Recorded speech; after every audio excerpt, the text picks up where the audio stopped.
The Polesetter is a rugged and versatile full-capacity steel track carrier that is engineered to work in extreme off-road conditions. Its compact design makes it easy to transport and easy to operate via remote control.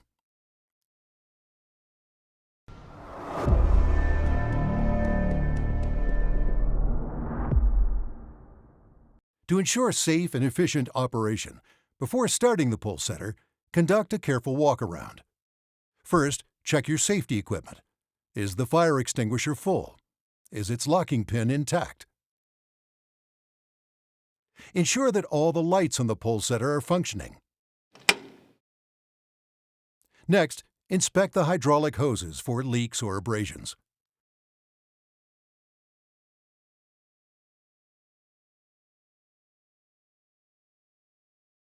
Check the condition of the boom for loose bolts,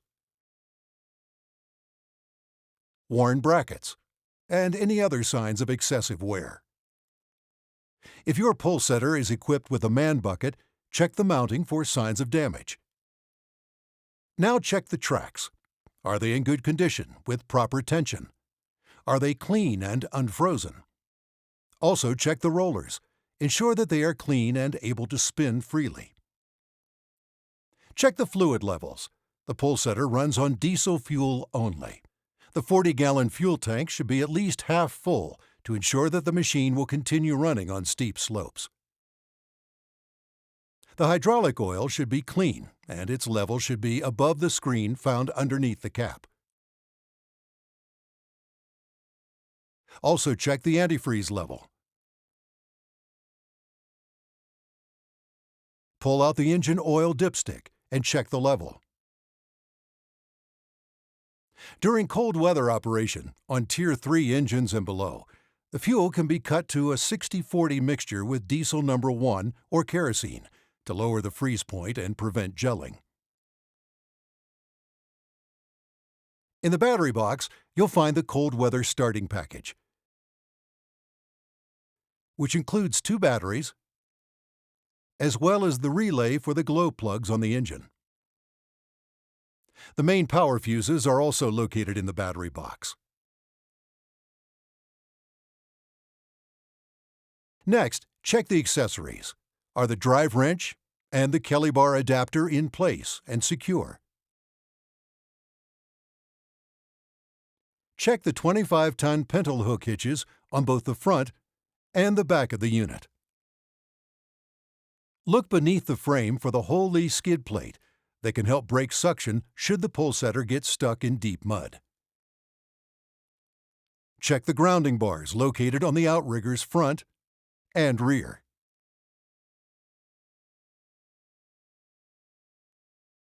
On the front of the Polesetter is a 30,000-pound winch, which is operated by the track remote. Check that the winch cable is intact and wound correctly. There should be no kinks or broken strands. In an emergency, the E-stop button, located on the front right outrigger, can be pushed to deactivate the winch circuit from the front station.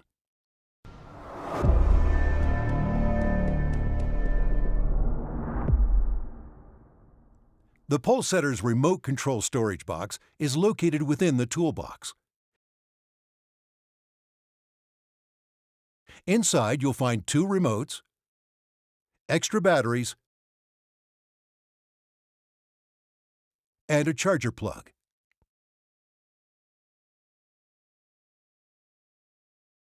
The charger outlet is located within the toolbox. There is 1 remote control for the boom controls and 1 remote for track drive. As a safety measure, only 1 remote can be operated at a time. Each must be turned off when not in use to prevent radio interference and to conserve batteries. Return the remote controls to the storage box when they are not in use to prevent damage. Avoid exposing the remotes to wet weather if possible.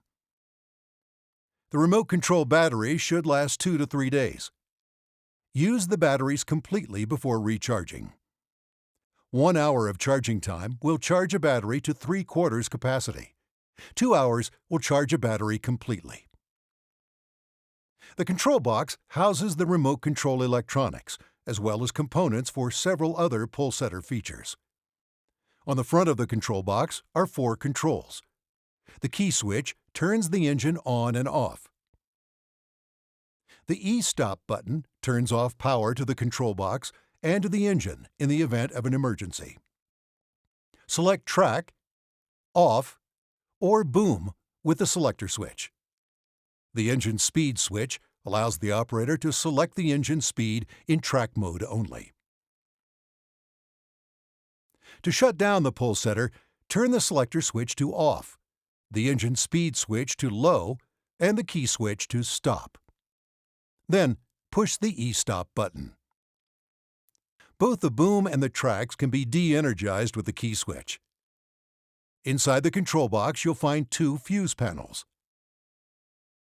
The bottom fuse panel remains energized to power the engine control module. The terminal board provides a voltage reference point for each function when troubleshooting. Relays operate boom power as well as both the backup alarm and the outrigger alarm.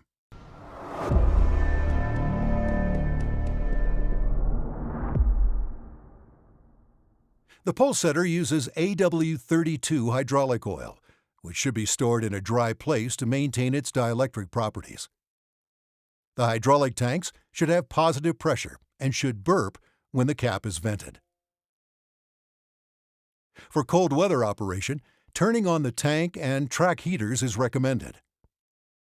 During hot weather or during high-pressure operation, such as digging in rock, a cooling fan kicks on at approximately 100 degrees Fahrenheit. If a leak should occur, use the shutoff valve located beside the tank.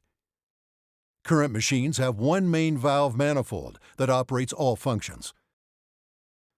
There are manual overrides in case of emergency or for maintenance. Because the tools have their own dedicated circuits, they can be used while the boom is operating.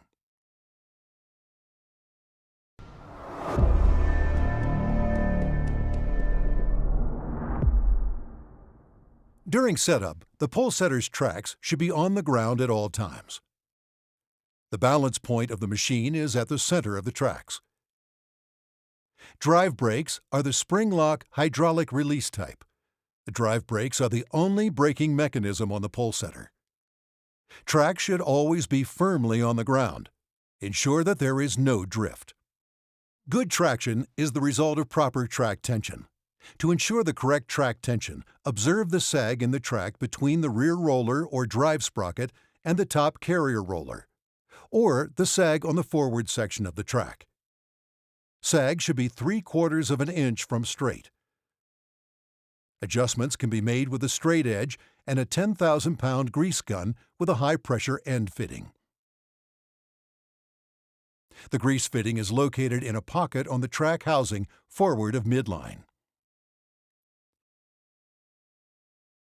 In rugged or muddy terrain where better traction is required, track teeth can be inserted to improve the Polesetter's performance. Add only the minimum number of extra teeth required to enhance traction. Start with the outside ring and then move to the inside ring.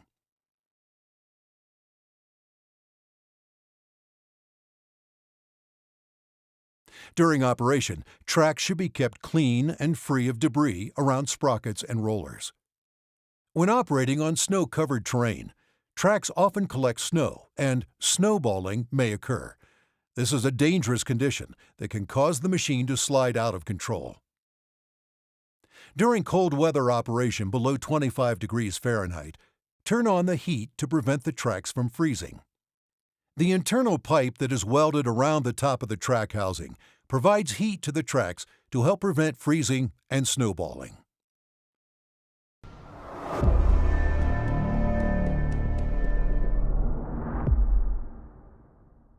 Before deploying the outriggers, look for a compacted, stable surface.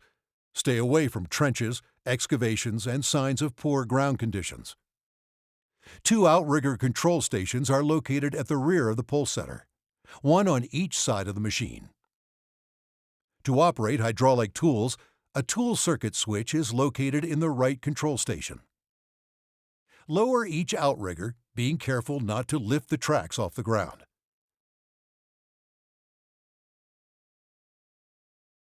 Stability of the machine should be tested by carefully lifting a load with the boom in an elevated position. Always lift with the boom, not the winch.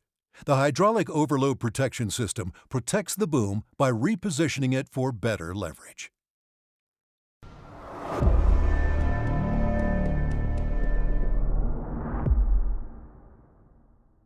When not in use, always park the Polesetter on flat terrain, never on a hill. Before operation, ensure that the tracks are clean. Remove any debris. When working on hilly terrain, never walk downhill of the machine. Maintain a safe distance and watch for slide potential, especially in mud, snow, or ice. And never ride the machine. If your company requires a minimum approach distance, set up visible barricades to your worksite and equipment. It is important to properly ground the machine when working on or near any lines that are live or have the potential to be energized. When lifting, raise poles with the boom, not the winch. When using the boom, work as closely to the center of the machine as possible. When the boom is in line and over the hole, lower the boom and winch to place the pole.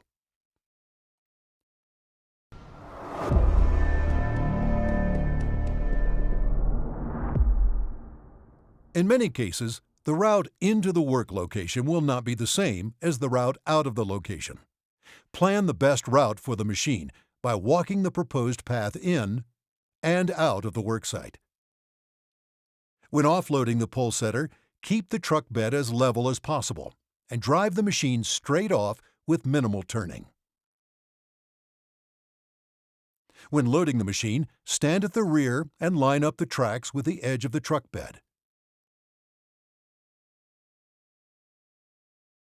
Use the slots in the front and rear of the machine to attach the tie-downs. To avoid slipping, check that the tracks are free of snow and mud as much as possible. When beginning setup, remember that the outriggers are not used to elevate the tracks. The tracks are the primary braking mechanism, especially when operating on a hillside. The outriggers are used only to stabilize the machine. To initialize the remotes, go to the control box and select the desired function for the proper remote. On the remote, turn the power on. Ensure that speed control is set to slow, engine RPM to low, all joysticks to neutral position. The winch switch is centered or off, and the track speed is on low speed. Pull or twist the remote e-stop to set its function. Push the green or black Initiate button on the side of the remote.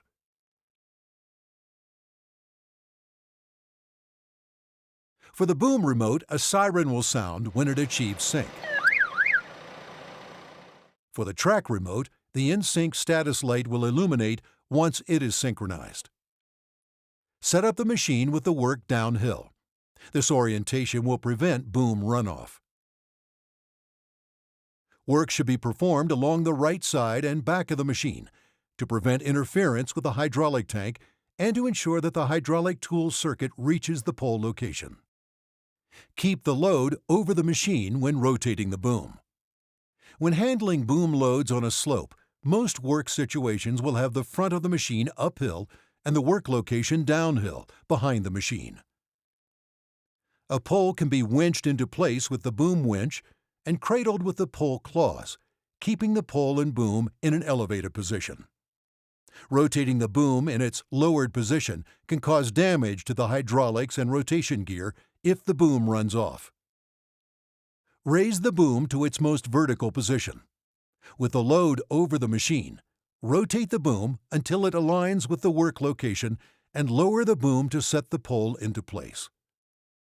The Polesetter is not designed to operate in water levels higher than its tracks. Before setting up the machine in muddy or swampy conditions, check that there is a solid base beneath the mud. Using a shovel handle or solid branch, push into the mud. If there is a solid base less than 1.5 feet below the surface, the polesetter should be able to traverse safely. Always park the polesetter on flat terrain, never on a slope. In cold weather, park the machine on brush to prevent the tracks from freezing to the ground.